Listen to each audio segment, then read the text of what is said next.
Hello everyone, welcome you all at Lokesh sir unlimited study room. So बच्चों, आज हम अपने पेपर का सेक्शन ई डिस्कस करने जा रहे हैं। और बच्चों, आपके एग्जाम में ये सेक्शन ई बहुत काम का रहेगा, बिकॉज 5 मार्क्स के 3 क्वेश्चंस, और ये एकदम डेरिवेशन पार्ट आएगा इसमें। आपको 5 मार्क्स के 3 मतलब 15 मार्क्स आपको उठाने हैं एग्जाम में। अगर आपने ये 15 मार्क्स उठा लिए तो केवल फिर आपको पासिंग के लिए केवल और केवल कितने नंबर की जुगाड़ करनी है? 10 नंबर की। आई थिंक, सॉरी, 7 नंबर की, 7 मार्क्स की, जिनकी फिजिक्स में बहुत हालत खराब रहती है, क्योंकि 22 नंबर, आई थिंक 23, हाँ, 24 नंबर में आपको पासिंग कर दिया जाता है ना। तो आपको कितना लगेगा यहाँ पे? 9 marks.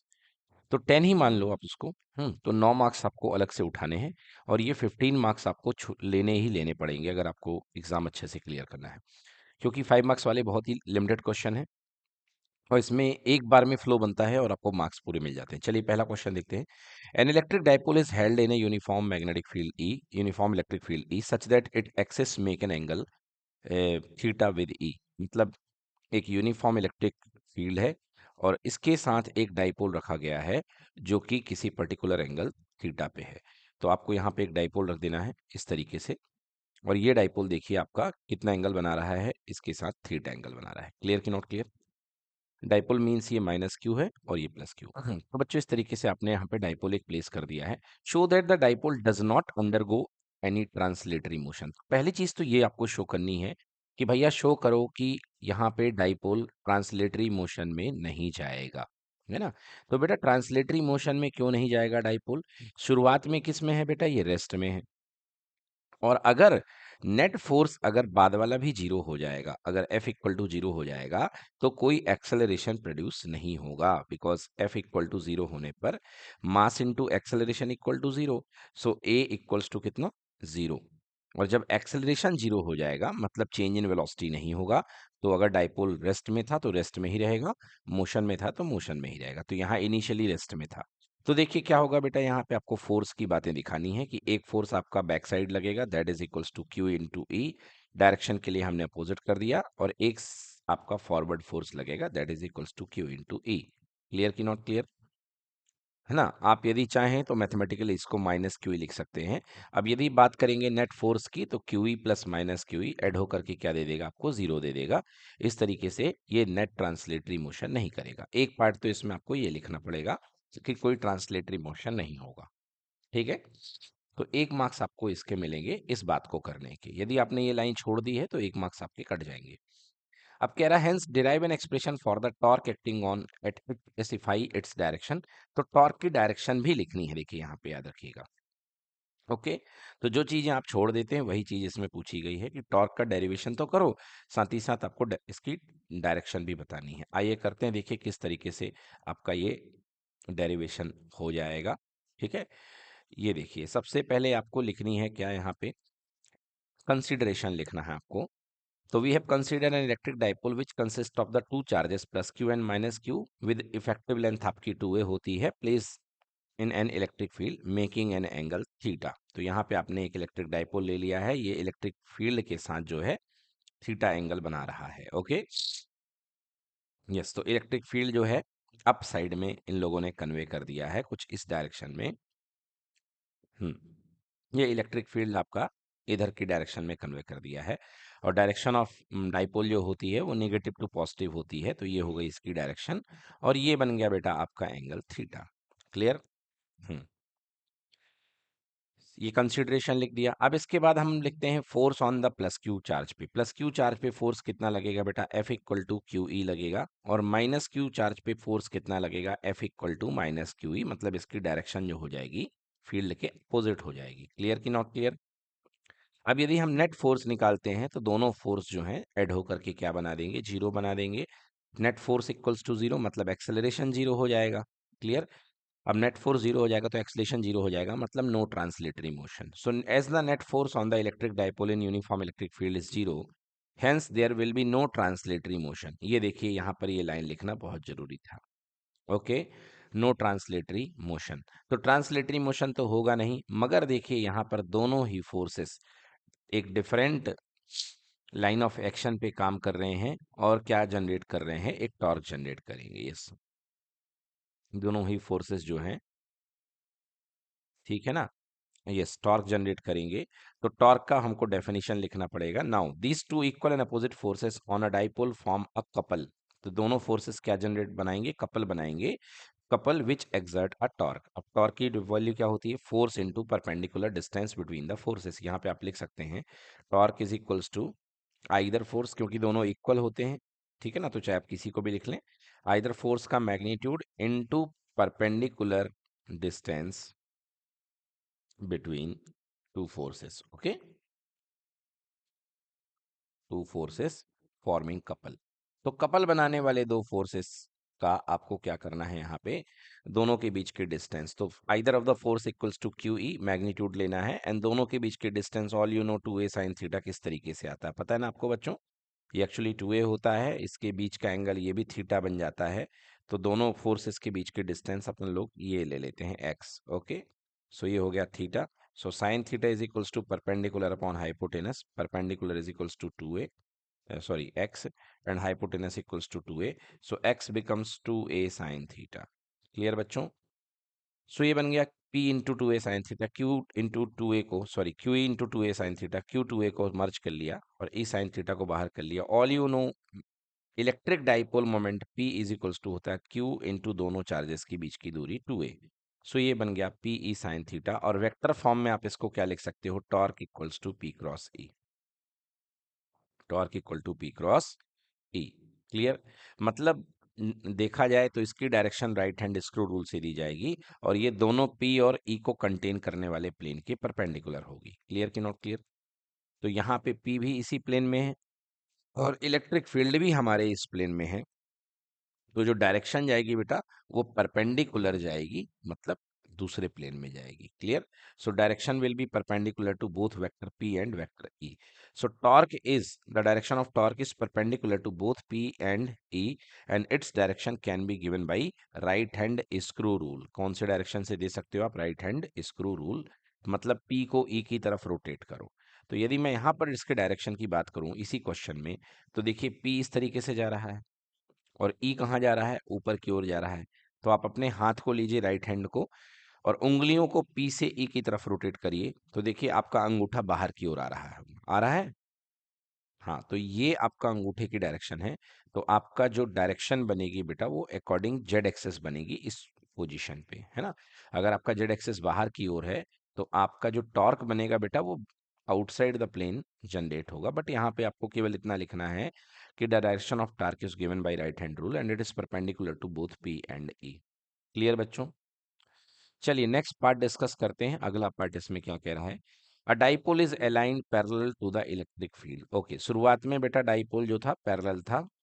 Find the work done in rotating through its through an angle 180 degree and 90 degree. तो इसके लिए आपको वर्क डन का फॉर्मूला पता होना चाहिए। तो work done to rotate a dipole is equals to P E cos theta one minus cos theta two. ये होता है formula, p E cos theta one minus cos theta two. Clear बच्चों, ये फॉर्मूला होता है p E is equals to cos theta one minus cos theta two. अब देखिए यहाँ पे आपसे क्या कह रहा है कि मैं इसको अपने तरीके सॉल्व करता हूँ। W is equals to P E cos theta one minus cos theta two. ठीक है। अब बेटा कह रहा है कि शुरुआत में जो थीटा वन एंगल था वो अलाइन था फील्ड के, मतलब कितना एंगल था, 0 डिग्री था। क्लियर कि नॉट क्लियर। तो W is equals to P E cos of theta one, यानी कि कॉस 0 डिग्री, माइनस कॉस कितना घुमा दिया गया, 180 डिग्री से। क्लियर कि नॉट क्लियर, 180 डिग्री से। सो पी ई कॉस थीटा की, कॉस जीरो की वैल्यू होती है 1, और माइनस ऑफ -1, तो 1 + 1 2 हो जाएगा। तो आंसर कितना आ जाएगा फर्स्ट केस में, 2 p E. So work done is equals to 2 p E. Clear कि नॉट क्लियर। सेकेंड केस का वर्क डन निकालते हैं। सेकेंड केस में थीटा वन तो जीरो था ही, 0 डिग्री। थीटा टू कितने पे ले गया, 90 डिग्री पे। Okay, so again W is equals to P E cos theta one, मतलब कि कॉस 0 माइनस कॉस 90।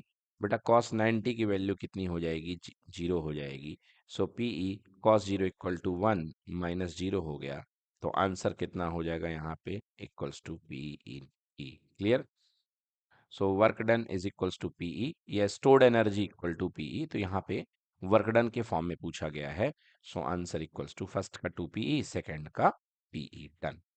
ओके बच्चों, नेक्स्ट क्वेश्चन देखिए क्या कह रहा है क्वेश्चन। अगला क्वेश्चन है हमारे पास में पार्ट बी। यदि और वाला करेंगे तो इसमें भी बेटा दो पार्ट में क्वेश्चन आए हैं 5 मार्क्स के। First part and second part. तो पहला पार्ट देखते हैं।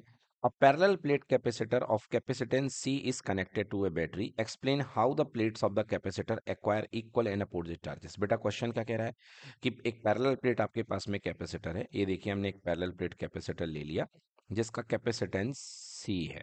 ओके, और इसको बैटरी से कनेक्ट कर दिया गया। मान लीजिए बेटा आपने इसको वी वोल्टेज की बैटरी से आपने इसको क्या कर दिया, कनेक्ट कर दिया। जैसे ही आप वी वोल्टेज लगाते हैं तो कैपेसिटर की दोनों प्लेट के ऊपर भी वी वोल्टेज आ जाता है। ओके, और कैपेसिटी इसकी डिफाइंड है कि इसकी कैपेसिटी सी होती है। तो फॉर्मूला क्या होता है बेटा इसका, कैपेसिटर का C equals to Q upon V. Clear की not clear? C equals to Q upon V. Okay, तो वी वोल्टेज एक्वायर करके इसके ऊपर जो टोटल अमाउंट ऑफ चार्ज जिससे ये चार्ज हो जाएगा थोड़े समय के बाद, that is equals to C V. Total charge कितना एक्वायर कर लेगा बेटा, C V. Okay, so a parallel plate capacitor of capacitance C is connected to a battery. Explain how the plates of a capacitor acquire equal and opposite charges. Hence obtain the expression for the energy stored in the capacitor. तो चलिए सबसे पहला हम इसका part define करते हैं कि ये इक्वल एंड अपोजिट चार्जेस कैसे गेन करते हैं। तो यदि एक शब्द में मैं इसका नाम बोलूं तो इसका मतलब होगा induction, true induction. Clear? Induction के कारण बेटा यहाँ पे प्लस प्लेट है तो इस पूरी प्लेट के ऊपर कौन सा चार्ज आ जाएगा बेटा, पॉजिटिव चार्ज, क्योंकि ये डायरेक्टली इससे कनेक्टेड है। बताइए ये सोनू। अब यहाँ पर देखिए, यहाँ पर ये कनेक्टेड है बट ये वाले में तो ये कनेक्टेड नहीं है। ओके, तो यहाँ पे क्या हो जाएगा बेटा, इंड्यूस हो जाएगा। क्लियर की नॉट क्लियर? तो यहाँ पे minus charge due to induction generate हो जाएगा। चलिए देखते हैं। सिस्टमेटिक सोल्यूशन देखिए। As soon as we switch on the circuit of the plate of the capacitor connected with the positive terminal of the battery losses electron and gains positive charge। मतलब सीधी सीधी बात ये है कि बेटा ये जो पॉजिटिव टर्मिनल से कनेक्टेड थी कैपेसिटर की पहली प्लेट, ठीक है, तो क्या करेगी, पहली प्लेट के अंदर जो इलेक्ट्रॉन्स होंगे वो पॉजिटिव के अंदर जाने लगेंगे। कौन सा चार्ज इसके ऊपर आ जाएगा बेटा, लॉस ऑफ इलेक्ट्रॉन की वजह से positive charge. Clear? Because directly positive connect यहाँ पॉजिटिव पोलरिटी कनेक्टेड है। क्लियर हुआ कि नहीं हुआ? So as soon as we switch on the capacitor, जैसे ही आपने कैपेसिटर का स्विच ऑन किया, ऑब्वियसली स्विच ऑन करोगे तभी तो कनेक्शन स्टैब्लिश होगा। तो जैसे ही आपने स्विच ऑन किया, है ना, with a positive switch on the circuit plate of the capacitor connected with the positive terminal of the battery losses electron, ये अपने इलेक्ट्रॉन लौटाने लगती है, यहाँ पॉजिटिव की तरफ आपके इलेक्ट्रॉन चले जाएंगे जिसके कारण इस पे पॉजिटिव चार्ज आ जाएगा। At the same time plate connected with the negative terminal gains electrons, यहाँ पर सेम टाइम पे ये जो नेगेटिव टर्मिनल से ये प्लेट कनेक्टेड है क्या करेगी बेटा, ये इलेक्ट्रॉन को गेन कर लेगी इससे। ठीक ना, सेम टाइम जो है इलेक्ट्रॉन यहाँ पे इलेक्ट्रॉन्स आ जाएंगे, इसको गेन कर लेगी इलेक्ट्रॉन्स को। ठीक ना, gains gains electron and acquire negative charge till the potential difference between the capacitor is equal to potential difference between the terminal of the battery। और ये सब कार्यक्रम तब तक चलता रहेगा जब तक कि जितने वोल्ट की बैटरी है उतने ही वोल्ट का पोटेंशियल डिफरेंस इन दोनों प्लेटों के बीच में भी ना बन जाए। क्लियर की नॉट क्लियर? क्योंकि ये पैरेलल में है, पैरेलल में वोल्टेज सेम होना चाहिए, इसलिए जितना वोल्टेज आपकी बैटरी का है उतने वोल्टेज का कैपेसिटर भी वोल्टेज गेन कर लेगा। क्लियर की नॉट क्लियर? चलिए अब हम निकालते हैं कि वर्क डन कितना हो जाएगा, वर्क डन कितना हो जाएगा। ठीक है बेटा, चलिए आप जानते हैं कि जो V इज इक्वल्स टू होता है वो होता है W upon Q। V is equals to W by Q। Clear की not clear? So W is equals to हो जाएगा Q into V, sorry W equals to Q into V. Clear बेटा की नॉट क्लियर? अब देखो बेटा क्या है हमारे पास कि जो हमने बैटरी के ऊपर पोटेंशियल लगाया है, पोटेंशियल लगाने से ही इसके ऊपर वी वोल्टेज आ जाता है। अब वी वोल्टेज के अंदर सबसे पहले कैपेसिटर क्या था, अनचार्ज था, मतलब इसके ऊपर जो चार्ज था वो टोटल चार्ज जीरो था। बट अनचार्ज कैपेसिटर को जो ही हमने चार्ज किया, हमने इसको थोड़ा सा चार्ज खिलाना शुरू किया और हमने माना उस चार्ज की वैल्यू है डी क्यू। कितनी मान ली चार्ज की वैल्यू, डी क्यू। तो हमें बताइए कि यहाँ पे इसको हमें डी क्यू चार्ज को खिलाने के लिए वर्क डन करना पड़ेगा कि नहीं करना पड़ेगा? बिल्कुल करना पड़ेगा, क्योंकि जब पहला पॉजिटिव चार्ज आएगा वो दूसरे पॉजिटिव चार्ज को आने नहीं देगा, वो कहेगा रिपेल करेगा। तो हमें क्या करना पड़ेगा, इसके अंदर D Q amount of charge को खिलाने के लिए थोड़ा सा वर्क डन करना पड़ेगा अंडर पोटेंशियल भी। हमने मान लिया कि वो वर्क डन कितना है, डी डब्ल्यू। क्लियर कि not clear? So by this formula D W is equals to हो जाएगा D Q for a given potential V. ठीक है ना? So D W is equals to D Q into V हो गया। Clear? Now अब हमें v को लिखना है, तो यू ऑल नो कि फुल वोल्टेज जो होता है that is equals to full charge upon full capacity. Clear? So यहाँ पे v की वैल्यू हम रख देते हैं, ये हो जाएगा D W is equals to v की वैल्यू q अपॉन c, और यहाँ पे हो गया डी क्यू। क्लियर कि नॉट क्लियर? अब हम इंटीग्रेट कर देंगे, so total amount of work done आ जाएगा, वही आपकी स्टोर्ड एनर्जी हो जाएगी, integration of Q by C D Q. Okay, so ये हो गया कितना, डी डब्ल्यू का इंटीग्रेशन डब्ल्यू, और 1/c, और एक्स डी एक्स का एक्स स्क्वायर बाई टू होता है, तो इसका कितना हो जाएगा, क्यू स्क्वायर बाई टू। तो आंसर हो गया हमारे पास कितना, W is equals to Q square upon two C. Clear? और ये वर्क एक्चुअली कैपेसिटर के अंदर स्टोर्ड हो जाता है, तो ये पोटेंशियल एनर्जी बन जाएगा। So U is equals to potential energy is equals to Q square upon two C. Clear कि नॉट क्लियर? यस। तो Q square upon two C हो गया अपने पास में work done, that is equals to Q square upon two C. अब actually क्या है बेटा, क्यू की वैल्यू किसके इक्वल होती है, सी वी के इक्वल। अभी आपको हमने बताया था कि q equals to C V हुआ करता है, यस और no? Yes, q equals to कितना होता है, सी इंटू वी, ये लिखा हुआ है, q equal to C V होता है। तो यहाँ पे आप क्यू की वैल्यू सी वी पुट कर दे, V equal to Q upon C कह लो, या Q equals to C V कह लो।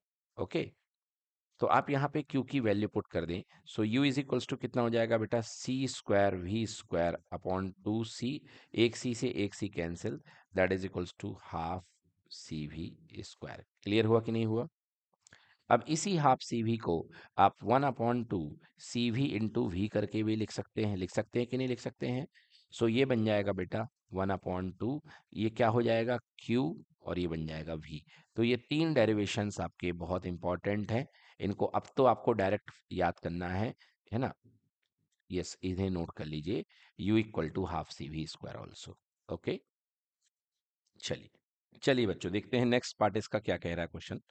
सेकेंड पार्ट इसका क्वेश्चन का है, अ parallel plate capacitor has +4 microcoulomb and -4 microcoulomb charges on it's plates. भाई साहब आपने बता दिया, वैसे ना भी बताते तो दोनों प्लेट में कभी अलग अलग चार्जेस नहीं हो सकते हैं, ठीक ना? तो ये देखिए, यहाँ पे कितना है, 4 माइक्रो का चार्ज है, और यहाँ पे -4 माइक्रो का चार्ज है। ऑब्वियसली बेटा यहाँ पे अगर चार्ज प्लस क्यू होता है तो इस प्लेट के ऊपर माइनस क्यू ही होता है, ठीक है? Yes, on find the area of the each plate so that the electric field equals to 1600 volt पर मिलीमीटर। बेटा इसके अंदर जो इलेक्ट्रिक फील्ड जा रहा है वो 1600 वोल्ट पर एमएम का प्रोड्यूस है बिटवीन दिस प्लेस। आपको बताना है कि इसके अंदर इसका जो एरिया होगा वो कितना होगा, ठीक है? इसका आपको एरिया बताना है कि एरिया कितना होगा। क्लियर? देखिए, चार्ज दे करके आपसे क्या पूछा जा रहा है, एरिया पूछा जा रहा है, और इलेक्ट्रिक फील्ड की वैल्यू दी गई है। तो सीधा सीधा लॉजिक है बेटा कि आपको कैपेसिटर की प्लेट के बीच में यहाँ पर इलेक्ट्रिक फील्ड कितना होता है पता होना चाहिए, ठीक है? तो कैपेसिटर की प्लेट के बीच में इलेक्ट्रिक फील्ड का डेरिवेशन आपको करवाया गया था, याद करिए। ये देखिए, यहाँ पे अपने पास में दो कैपेसिटर की प्लेट्स हैं, ठीक है? ये दो कैपेसिटर की प्लेट हैं, इसके ऊपर चार्ज प्लस क्यू है, चार्ज प्लस क्यू है। ओके, और इस कैपेसिटर प्लेट का एरिया ए है, दोनों प्लेट्स का एरिया क्या है, ए है। तो चार्ज प्लस क्यू है, इसके ऊपर चार्ज माइनस क्यू है, इसका भी एरिया ए है और इसका भी एरिया ए होता है। तो हमारे पास इसमें सरफेस चार्ज डेंसिटी सिग्मा बन करके आती है, sigma is equals to Q upon A. Okay, तो दोनों प्लेट इक्वल एरिया के होते हैं, तो इसकी भी चार्ज डेंसिटी होती है सिग्मा, और इसकी भी चार्ज डेंसिटी होती है sigma, both having charge density, surface charge density equal to sigma. Clear? और अब यहाँ से यहाँ के बीच में जो इलेक्ट्रिक फील्ड स्टैब्लिश होता है अंदर, उसकी वैल्यू कितनी होती है, electric field inside the plate of capacitor equals to sigma upon epsilon naught, sigma upon epsilon naught. क्यों होती है इसका भी रीज़न दे देता हूँ मैं। देखिए अगर आपके पास में कोई एक प्लेट है, पॉजिटिव प्लेट है यदि, तो पॉजिटिव प्लेट का जो फील्ड होता है, इनफाइनाइट शीट के कारण हमने पढ़ा था, तो इनफाइनाइट शीट के कारण जो फील्ड होता है वो यूनिफॉर्म होता है और उसकी वैल्यू होती है E is equals to sigma upon two epsilon naught. Magnitude जो होता है E is equals to sigma upon two epsilon not. Clear कि नॉट क्लियर? और मतलब इनफाइनाइट प्लेन शीट का मैग्नीट्यूड ये होता है इस तरीके से, चाहे आप कितनी भी लेंथ की ले लें। अब यहाँ पे इसी तरीके से दूसरी शीट है जो नेगेटिव है, तो नेगेटिव का भी जो मैग्नीट्यूड आएगा वो सेम आएगा। कितना आएगा? वो भी आएगा E is equal to sigma upon two epsilon naught. बेटा इसका जो पॉजिटिव का फील्ड होता है वो आउटवर्ड होता है और नेगेटिव का फील्ड जो होता है वो इनवर्ड होता है, मतलब अंदर की तरफ। ठीक है, तो बेटा यहाँ पे प्लस सिग्मा वाले का जो फील्ड आउटवर्ड हो गया और E माइनस सिग्मा वाले का जो फील्ड हो गया वो अंदर की ओर हो गया। That is equals to sigma upon two epsilon not. Clear कि नॉट क्लियर? अब दोनों प्लेट को जब एक दूसरे के सामने रखोगे तो दोनों फील्ड बेटा एक ही डायरेक्शन में आ रहे हैं। सो जो नेट फील्ड बनेगा किसी भी पॉइंट पर, बीच में कोई भी पॉइंट पी ले लीजिए, तो E P is equals to, या ई नेट कह लो मोर बेटर इसको, so E net equals to total add कर दीजिए, तो this will be sigma upon two epsilon not plus sigma upon two epsilon not. LCM आ जाएगा बेटा two epsilon not and numerator it will be two sigma, two से two cancel, final answer equals to sigma by epsilon not. Clear कि not clear? यहीं से ये question बनेगा। So E is equals to sigma upon epsilon not. और sigma क्या होता है बेटा? सिग्मा होता है चार्ज पर unit area, Q by A. तीन प्रकार की चार्ज डेंसिटी आपको बताई गई थी। सबसे पहले line charge density, linear charge density is equals to Q per unit length. Then इसके बाद sigma equals to surface charge density, charge पर unit area, and then rho is equals to volume charge density, charge पर unit volume. याद आ गया बच्चों? So E is equals to, यहाँ पे सिग्मा की वैल्यू पुट कर दीजिए Q अपॉन ए और एप्सिलॉन नॉट, है ना? सिग्मा अपॉन एप्सिलॉन नॉट, तो Q by A epsilon not हो गया। अब वैल्यू पुट कर दीजिए बेटा, देखिए यहाँ पे Q की वैल्यू कितना आपको दिया गया है? 4 माइक्रो कूलम, है ना? और E कितना दिया है? 1600 वोल्ट पर मिलीमीटर। तो यहाँ पे सबसे पहले E की वैल्यू रखो 1600 वोल्ट पर मिलीमीटर। मिलीमीटर मतलब 10 की पावर माइनस 3 मीटर। क्लियर हो गया? हम्म। और Q जो हो गया, Q आपके पास में दिया है माइक्रो कूलम की फॉर्म में 4 माइक्रो कूलम, यानी कि 4 इंटू 10 की पावर माइनस 6। अब ये कूलम हो चुका है, माइक्रो कूलम को हमने कूलम में बदल दिया। एरिया हमको फाइंड करना है और एप्सिलॉन की वैल्यू क्या होती है? 8.854 एंड आई थिंक इंटू 10 की पावर माइनस 11, बट नहीं बन रही है तो डर की कोई बात नहीं है, आपको पेपर में दिया रहेगा। ये 25वां पेज है, आपको फर्स्ट पेज में इसकी वैल्यू दी रहेगी। देखिए एप्सिलॉन की वैल्यू आपको यहाँ पे दी रहती है क्वेश्चन में। ये देखिए 8.854 इंटू 10 की पावर माइनस 12। ठीक है, coulomb square newton inverse per metre square. तो आपको मतलब इससे है 8.854 इंटू 10 की power minus 12, 8.854 into 10 to the power minus 12। अब आपको एरिया निकालना है, तो एरिया को ऊपर ले जाइए, बाकी सबको नीचे ले आइए। 4 इंटू 10 की power minus 6, okay, divide by यहाँ पे 1600 हो जाएगा। ओके, 4 इंटू 10 की पावर और साथ में 8.854 इंटू 10 की पावर माइनस 12 बैठा हुआ है, और नीचे से 10 की पावर माइनस 3 ऊपर चला जाएगा।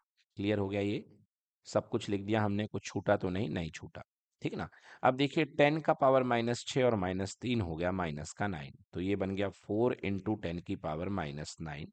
दौड़ लगा करके, एक मिनट, यहाँ माइनस 9 लिखना है, 10 की पावर माइनस 9, दौड़ लगा करके 10 की पावर 12 ऊपर आ जाएगा। क्लियर? और अब यहाँ पे बचा है 1600 मल्टीप्लाइड बाई 8.854, और जो भी एरिया आएगा वो मीटर स्क्वायर में आ जाएगा। ठीक है, तो देखिए 12 प्लस के और 9 माइनस के मतलब बच गए अपने पास में 3 प्लस के, मतलब 4, और 3 प्लस के मतलब कि 1000। क्लियर? और यहाँ पे आ गया 1600 इंटू 8.854 मीटर स्क्वायर।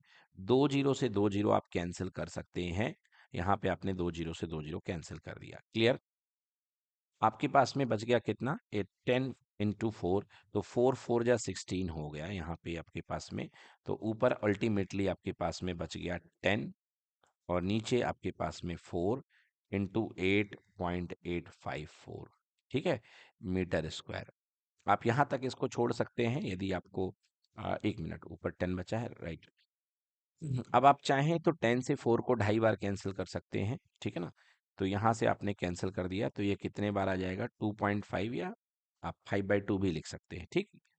इसके बाद आप इसको डेसिमल ब्रेक करके आप इसका फाइनल आंसर निकाल सकते हैं। देखिए 2.5 और नीचे 8.854, ठीक है।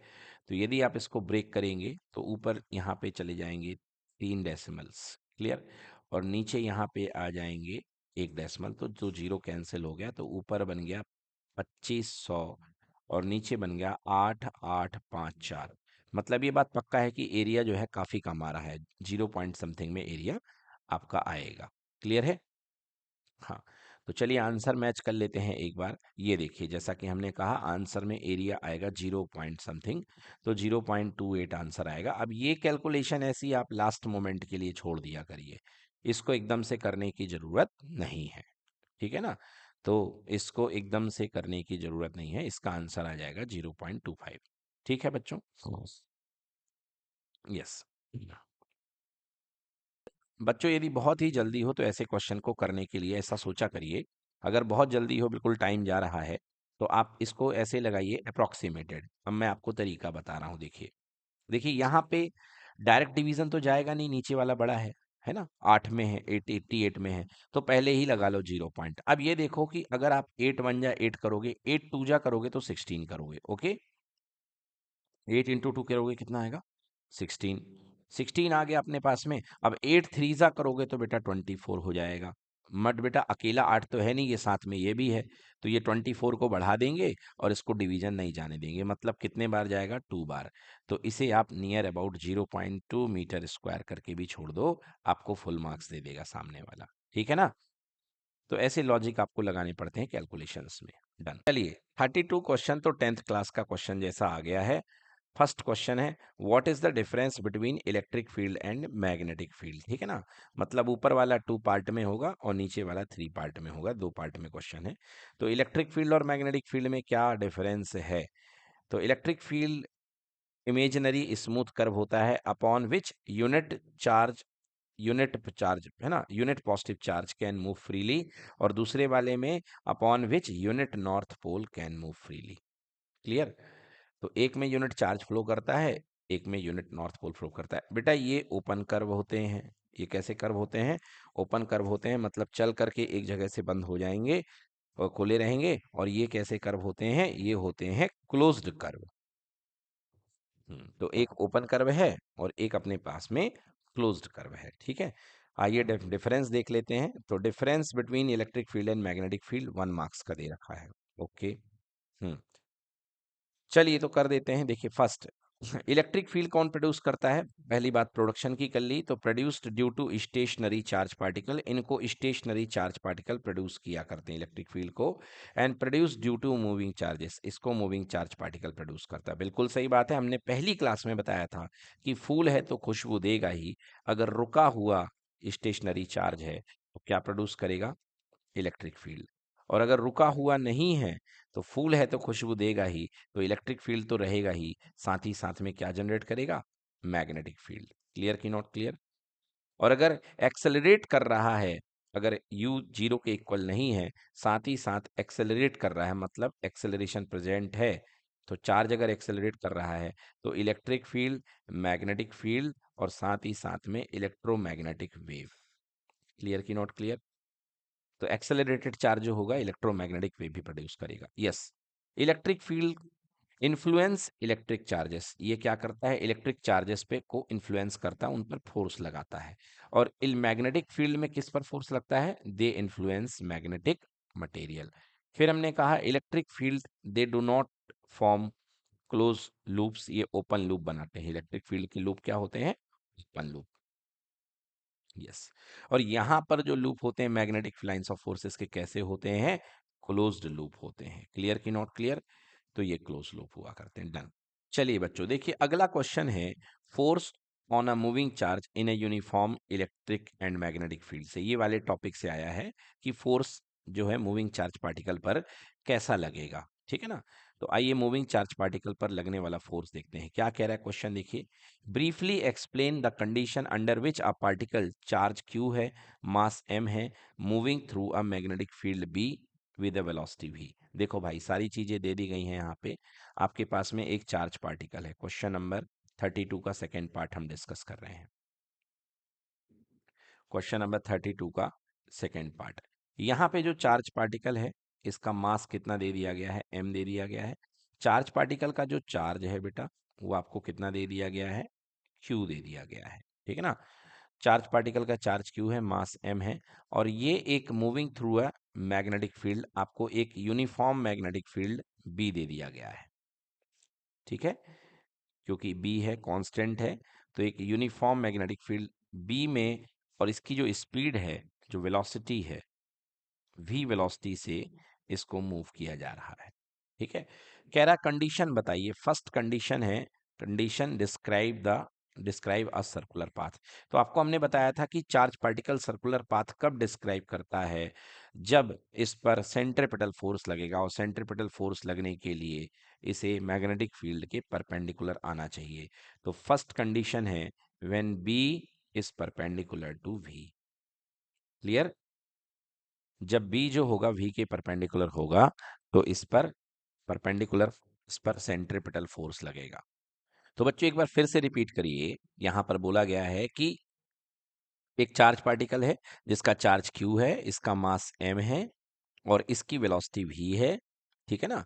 और ये डिस्क्राइब कब करेगा सर्कुलर पाथ। तो बेटा अगर ये मैग्नेटिक फील्ड के साथ में कितना एंगल बनाते हुए एंट्री मार रहा है बेटा, 90 डिग्री। कितना एंगल बनाते हुए एंट्री मार रहा है, 90 डिग्री। तो बेटा यहाँ पर इस पे 90 डिग्री पे ये सर्कुलर पाथ बनाना शुरू कर देगा, इधर पे ही ये सर्कुलर पाथ जनरेट कर देगा। क्लियर कि नॉट क्लियर। यस। क्योंकि बेटा इसकी जो वेलोसिटी है ये मैग्नेटिक फील्ड के परपेंडिकुलर है, ठीक है। तो इस पे लगने वाला फोर्स क्या हो जाएगा बेटा, इस पे लगने वाला फोर्स आपका हो जाएगा क्यू वी बी, ठीक है ना। क्योंकि आपने पढ़ा है कि लॉरेंज फोर्स, मैग्नेटिक फोर्स कितना होता है, F magnetic equals to q v B sine theta, ठीक है ना। और यहाँ पर मैग्नेटिक फील्ड यूं जा रहा है, और आपका वेलोसिटी वेक्टर जो है फिलहाल इस तरीके से आ रहा है, एंट्री अंदर की ओर मार रहा है ये। तो वेलोसिटी वेक्टर बेटा इधर की ओर आ रहा है, यस। तो यहाँ पे एंगल कितनी डिग्री है, 90 डिग्री। सो जो साइन 90 रख दीजिए। So magnetic force is equals to कितना हो जाएगा, क्यू वी बी साइन 90। तो ये मैक्सिमम अमाउंट का फोर्स है बेटा। So magnetic force is equals to बन जाएगा क्यू वी बी, ठीक है। अब ये जो फोर्स है बेटा, इसके कारण ये फोर्स जो है, इसके कारण जो पार्ट आपका पार्टिकल है वो सर्कुलर पाथ में मूव करना शुरू कर देगा। क्लियर है। सो ये फोर्स आपका मैग्नेटिक फोर्स क्या प्रोवाइड कर देगा, ये आपका सेंट्रीपिटल फोर्स प्रोवाइड कर देगा। मतलब q v B equals to, centripetal force क्या होता है बच्चों, m v square by r. M v square by r. तो वी से भी कैंसिल कर सकते हैं। तो आर रेडियस कितनी निकलेगी बेटा पार्टिकल की, m v upon q B. तो इतने रेडियस के सर्कुलर पाथ में ये घूमना शुरू कर देगा। क्लियर। सेकेंड पार्ट क्या कह रहा है इसका, सेकेंड पार्ट कह रहा है कि डिस्क्राइब अ हेलिकल पाथ। अब इसको करने के पहले आप पहले थर्ड पार्ट कर लो। हम्म। थर्ड पाथ है move undeviated in a straight line path. तो बेटा अगर अनडेविएटेड हुआ मतलब इस पर कोई फोर्स नहीं लगा है। तो कोई फोर्स कब नहीं लगता है, तो आप जानते हैं कि मैग्नेटिक फोर्स जो होता है, मैग्नेटिक फोर्स इक्वल्स टू होता है चार्ज पार्टिकल पर q v B sine theta, right. Vector form में इसे लिखते हैं F magnetic equals to q inside the bracket v cross B, ये होता है। तो क्यू भी sine theta. So theta is equals to कितने डिग्री है, तो 0 डिग्री पे साइन 0 हो जाएगा, और दूसरा थीटा इज इक्वल्स टू कितने डिग्री, 180 डिग्री। तो इन दो केसेस पर जो मैग्नेटिक फोर्स क्या बनेगा, 0 बनेगा, और पार्टिकल जो होगा स्ट्रेट लाइन पाथ में सीधे निकल जाएगा। मतलब ऐसा समझो, ये मैग्नेटिक फील्ड जा रहा है, और कोई पार्टिकल इसी डायरेक्शन में, ये अपना पार्टिकल है, ग्रीन कलर से दिखा रहा हूं मैं, ये चार्ज पार्टिकल है, इसी डायरेक्शन में v वेलोसिटी से आ रहा है। तो यहाँ पे थीटा कितने डिग्री है बेटा, 0 डिग्री। ओके, तो इस पर कोई फोर्स नहीं लगेगा, ये अनडेविएटेड सीधे सीधे निकल जाएगा। क्लियर हुआ? ओके बच्चों, तो ये देखिए आपने दो केसेस पहले। तीसरा केस जो है आपका, डिस्क्राइब अ हेलिकल पाथ। अब हेलिकल पाथ कब करेगा ये समझो बेटा इसको बहुत अच्छे से। अभी आपने देखा कि अगर आपके पास में मैग्नेटिक फील्ड लिए हुए हैं इस तरीके से, और कोई चार्ज पार्टिकल आपकी परपेंडिकुलर वेलोसिटी लेकर के आ जाता है इस तरीके से, ठीक है ना, वी वेलोसिटी लेकर के, तो आपने देखा कि ये क्या करता है बेटा, ये परपेंडिकुलरली मोशन करने लगता है, ठीक है। बिकॉज यहाँ बी का वी के साथ एंगल कितने डिग्री है बेटा, 90 डिग्री। क्लियर कि नॉट क्लियर? अब ये मान लीजिए कि कोई चार्ज पार्टिकल आया और वो 90 डिग्री एंगल ना लेकर के बी के साथ कोई और एंगल बना रहा है। ये देखिए इस तरीके से आया, ये आया और ये निकल गया इस तरीके से एंगल बनाते हुए भी। अब ये एंगल कितना है बेटा, थीटा है। क्लियर कि नॉट क्लियर? अब आप यहाँ पे v के दो कंपोनेंट तोड़ सकते हैं। एक आपका कंपोनेंट बनेगा v का थीटा की डायरेक्शन में, जो बनेगा v cos थीटा, और एक कंपोनेंट v के परपेंडिकुलर जो कि हो जाएगा v sin थीटा। बोलिए यस और नो।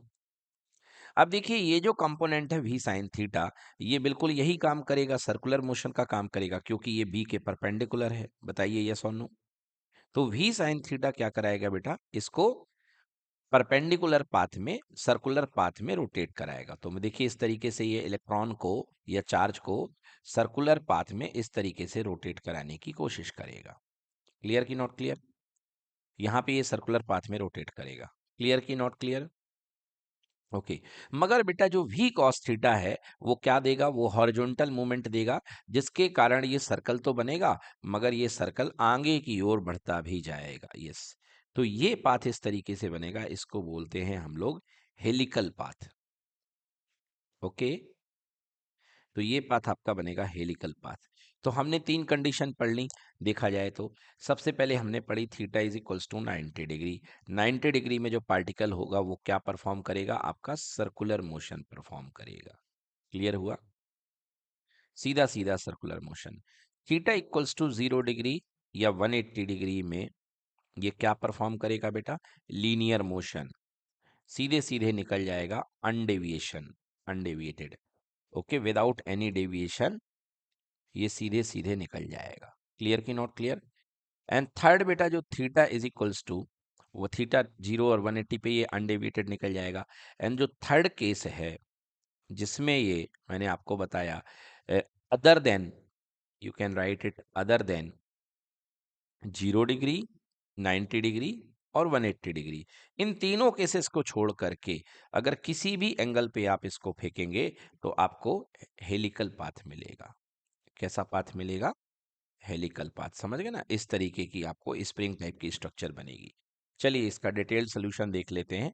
यस, तो फर्स्ट आपका इसने मैग्नेटिक लॉरेंज फोर्स, आपको मैग्नेटिक मूविंग चार्ज पार्टिकल पर मैग्नेटिक फोर्स बताया गया है, that is equals to q v cross B. Perpendicular होने पर v और b के बीच का एंगल 90 डिग्री लगेगा। तो कैसा मोशन परफॉर्म होगा, circular motion. Okay, yes, circular motion perform होगा सेकंड केस में। थर्ड केस में अगर आपको हेलिकल पाथ बनाने के लिए क्या होना चाहिए, क्योंकि थर्ड के हिसाब से पूछा गया था कि हेलिकल का पाथ कब बनेगा, ये देखिए sorry, describe a helical path. तो हेलिकल पाथ कब बनेगा बेटा आपके पास में सेकंड केस में, when the angle between v and b lies between 0 to 180 except 90 degree. Okay, मतलब 0 से 180 के बीच में हो, 0 ना हो, 180 ना हो और 90 ना हो, बाकी कोई भी एंगल हो। क्लियर? थर्ड केस पूछा गया था कि पार्टिकल अनडेविएटेड कब निकल जाएगा। अनडेविएटेड के लिए फोर्स जीरो होना चाहिए, तो फोर्स जीरो होने के लिए साइन थीटा जीरो होना चाहिए, और साइन थीटा जीरो होगा या तो 0 डिग्री पर या 180 डिग्री पर। क्लियर हो गया बच्चों? यस, तो ये हो गया आपका सवाल पूरा। चलिए नेक्स्ट क्वेश्चन देखिए बच्चों, an element delta l equal to delta x i cap is placed at the origin and carries a current of i equal to 10 ampere along i cap. ठीक है, चलिए तो डायग्राम को बना लेते हैं। कैसा क्वेश्चन दिया गया है देखिए, यहाँ पे ये कहा जा रहा है कि एक एलिमेंटल लेंथ है, छोटा सा लेंथ है जिसका नाम है डेल्टा एल, और उसकी वैल्यू है डेल्टा एक्स आई कैप। तो लिख लेता हूं मैं, delta l is equals to delta x i cap. ये एक छोटी सी लेंथ दी गई है आपको, ठीक है। तो बच्चों यहाँ पे आपको डेल्टा एल जो लेंथ दी गई है equal to delta x i cap, मतलब ये कहा जा रहा है कि यहाँ पर एक आपके पास में एक्स एक्सिस के अलोंग में, ये आपका एक्स एक्सिस है, और इस एक्स एक्सिस के अलोंग में एक छोटी सी लेंथ रखी गई है, डेल्टा एल। ये वो लेंथ हमने ग्रीन कलर की बना दी है, मान लीजिए। ओके, इसका जो मैग्नीट्यूड दिया गया है वो डेल्टा एक्स दिया गया है, और ये लेंथ जो है एक्सेस में आई एक्स एक्सेस के अलोंग चल रही है। आप जानते हैं कि एक्स एक्सेस का यूनिट वेक्टर आई कैप होता है। चलो भाई, अच्छी बात है। इस place at the origin, okay, इसे ओरिजिन में रखा गया है। ओके, तो चलो भैया इसे ओरिजिन में रख लेते हैं। मतलब हमको थोड़ा सा यहाँ पर इसको ओरिजिन सपोज करना पड़ेगा। तो ये हमने मान लिया बेटा कि इसे हमने कहाँ पे रखा है, ओरिजिन पे। ठीक है ना, मतलब आधा हिस्सा इधर आएगा, आधा हिस्सा इधर आएगा। जो भी लेंथ है, यदि 4 सेंटीमीटर की है तो आधा -2 इधर और +2 इधर आ जाएगा। ठीक है, and carries A current of 10 ampere along i cap. ठीक है भाई साहब, आपने कह दिया, हमने मान लिया कि यहाँ पर एक करंट जा रही है इस लेंथ से। इस लेंथ से कितनी एम्पियर की करंट जा रही है, I is equals to 10 ampere. Yes और नो भाई, 10 एम्पियर की करंट जा रही है।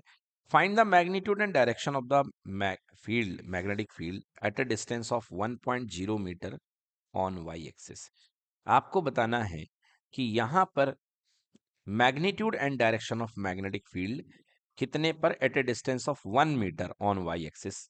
Take delta X equals to 0.5 centimetre. तो आपके पास जो लेंथ है डेल्टा एक्स का, इतना क्यों नाटक किया भाई आपने, जब हमको लेंथ देनी ही थी तो 0.5 सेंटीमीटर की लेंथ देनी थी, तो क्यों इतना बताए, शुरू में ही बता देना था 0.5 सेंटीमीटर। मगर नहीं, बच्चों को परेशान करना है। सो 0.5 सेंटीमीटर बच्चों, मतलब this is equals to 0.5 into 10⁻⁻2 metre. इसको लिख सकते हो 5/10 कर दोगे, 5/10 इंटू 10⁻², मतलब all total my dear 5 into 10⁻³ metre. Clear कि नॉट क्लियर? यस। तो ये आपके पास में इतनी लेंथ हो चुकी है। क्लियर हो गया? अब आपको कह रहा है कि वाई एक्सिस में कोई पॉइंट है जो कि 1 मीटर की दूरी पर है, उस पर आपको मैग्नेटिक फील्ड निकालना है।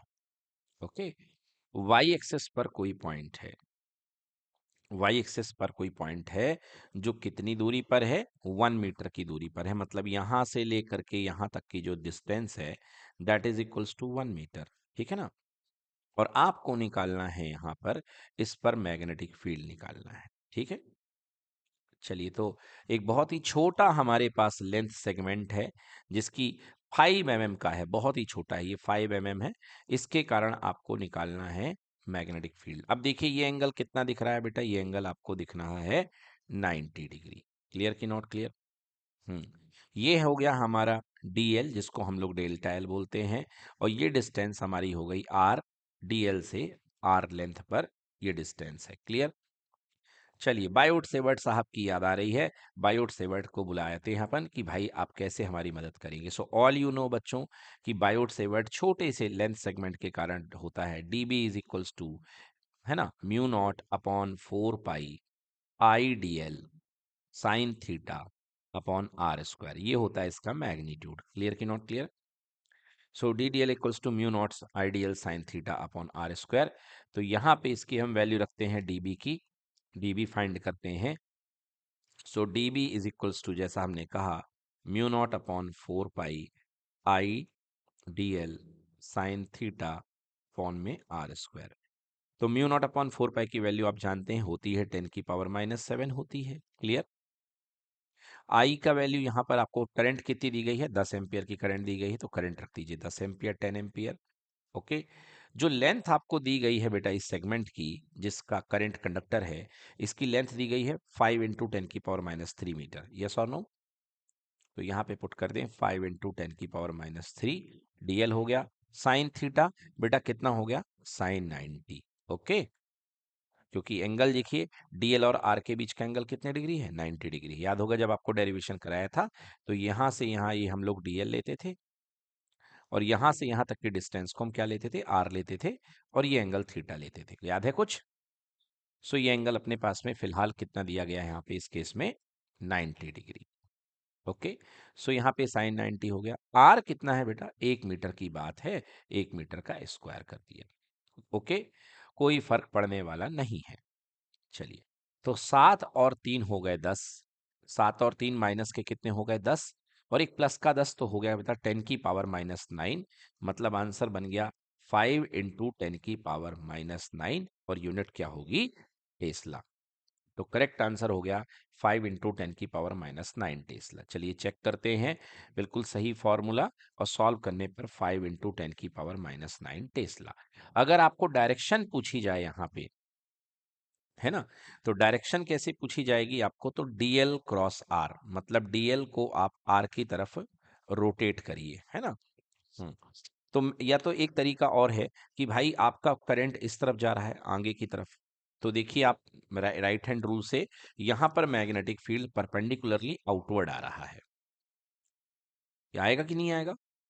तो यहाँ पे डॉट लगेगा मैग्नेटिक फील्ड, क्योंकि लाइंस ऑफ फोर्सेस इस तरीके से करंट जा रही ना, तो अपने अंगूठे को लगा करके देखिए, यहाँ पे फील्ड लाइंस बाहर आएंगी और यहाँ पे अंदर जाएंगी, तो यहाँ पे क्रॉस फील्ड बनेगा और यहाँ पे क्या बनेगा? डॉट फील्ड बनेगा। क्लियर कि नॉट क्लियर? तो अबव वाले पॉइंट में बाहर की ओर फील्ड लाइंस निकलेंगी और अंदर वाले पॉइंट, नीचे वाले पॉइंट में फील्ड लाइंस पीछे की ओर जाएंगी। क्लियर कि नॉट क्लियर? डन। चलिए बच्चों, नेक्स्ट क्वेश्चन है, state the principle of working of a moving coil galvanometer, मतलब किस तरीके से ये वर्क करता है। तो मूविंग कॉइल गैल्वेनोमीटर का आपको वर्क दिखाना है, इसका वर्किंग प्रिंसिपल। तो इसकी एक फॉर्मूला हमको डेराइव कर देंगे यहाँ पे कि किस तरीके से काम करता है। Briefly describe its construction and working. तो ये कंस्ट्रक्शन पार्ट है और इसका वर्किंग पार्ट ये कैसे एक्ट करता है, आइए देखते हैं। तो सोल्यूशन से ही इसको हम लोग क्लियर कर लेते हैं। तो देखिए, इसके प्रिंसिपल एंड वर्किंग में आपको किस तरीके से मार्क्स अलॉट किए गए हैं। जो इसकी प्रिंसिपल ऑफ वर्किंग आपको बताएंगे, इसमें आपको 1 मार्क्स मिलेगा। Description of construction and working में 1+1 2 मार्क्स मिलेगा, ठीक है ना। इसके बाद आपका रेजिस्टेंस जो सेकेंड पार्ट इसका न्यूमेरिकल का है, उसमें 2 मार्क्स है। तो चलिए, किस तरीके से काम करता है देखिए।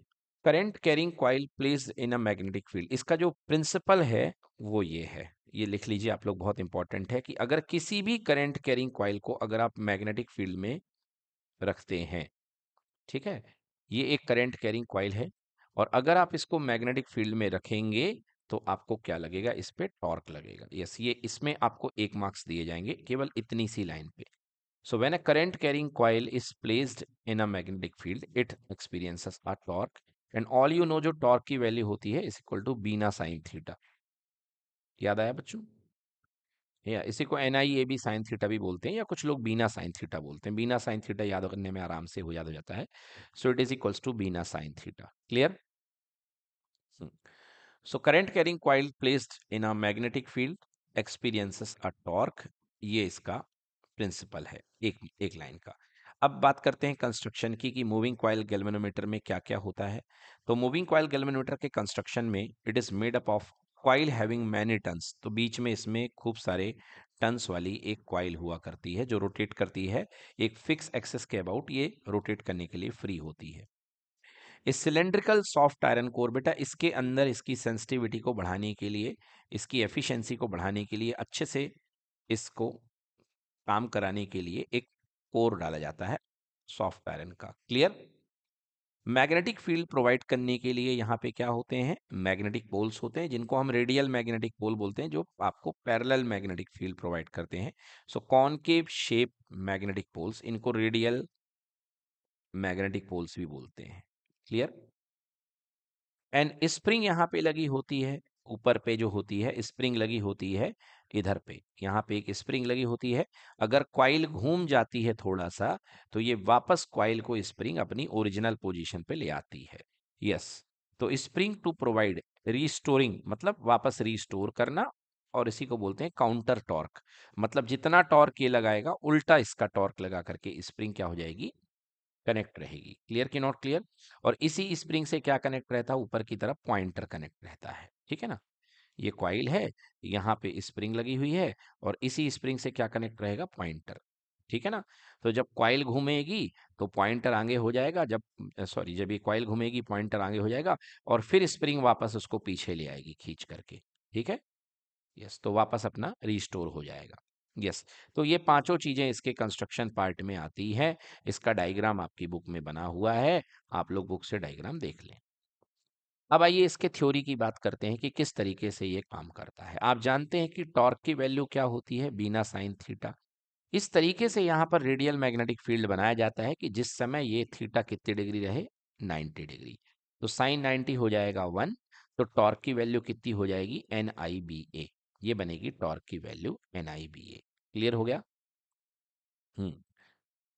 अब एन आई बी ए हो गया, ये due to radial magnetic field sine theta is equals to 1 N I B A. अब जो कॉइल ने टॉर्क जनरेट किया बेटा, कॉइल का जनरेट हुआ टॉर्क कितना हो जाएगा आपके पास में, torque is equals to N I B ए।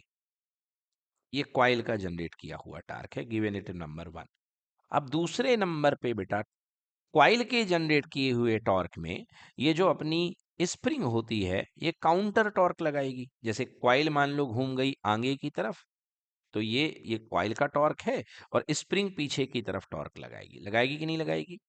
इसको बोलते हैं हम रीस्टोरिंग टॉर्क। क्या बोलते हैं इसको? Restoring torque. तो रीस्टोरिंग टॉर्क जो होता है वो थीटा के अगेंस्ट में लगता है, यानी restoring torque is proportional to theta. मतलब तुम जितना जोर से कान घुमाओगे, कान वापस उतनी जोर से अपनी स्प्रिंग से टॉर्क लगाएगा। सो रीस्टोरिंग टॉर्क की प्रोपोर्शनल टू थीटा। तो restoring torque is equals to k theta. क्या हो गया बेटा? के थीटा। अब एक्चुअली थीटा हम लोग यूज कर चुके हैं ऊपर, तो इसलिए हम लोग यहाँ पे दूसरा एंगल यूज करते हैं, फाई। तो यहाँ पे हमने एंगल फाई यूज कर लिया। क्लियर की नॉट क्लियर? फाई क्या होगा? एंगल ऑफ ट्विस्ट होगा। स्प्रिंग का जितना ट्विस्ट मिला है उसको बोलेंगे फाई को angle of twist. Clear? So restoring torque कितना बन गया अपने पास में? K phi. Torque is equals to k phi. Clear की नॉट क्लियर? अब इक्विलिब्रियम में दोनों क्या हो जाएंगे? बराबर हो जाएंगे, क्योंकि ये जितना दे रहा है ये इतना उसको लौटा रहा है। क्लियर की नॉट क्लियर?